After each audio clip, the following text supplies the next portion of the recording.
జై Srikrishna. Welcome to my channel. మనిషి విజయం సాధించినప్పుడు అప్పుడు తనలో మేల్కొంటుంది అహంకారం. ఇక అలాగే మనిషి తరచుగా ఒక విషయం మర్చిపోతున్నాడు: వంగి ఉండడం. ఆలోచిస్తారు, నేను వేరే వారి ముందు ఎందుకు వంగాలి అని.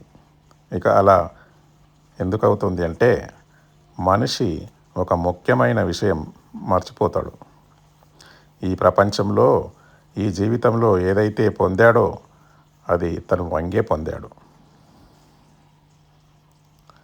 బాల్యంలో నడవడం ఎలా నేర్చుకున్నాడు? ఈ భూమిపైన వంగి పడుతూ లేస్తూ.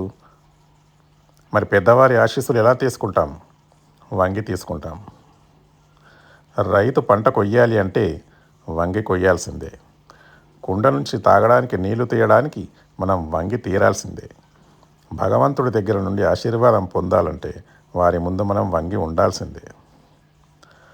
తుఫాను వచ్చినప్పుడు వృక్షాలు సురక్షితంగా ఎలా ఉంటాయి? వంగి. గౌరవం ఎలా పొందగలం? వంగి ఉండడం ద్వారా.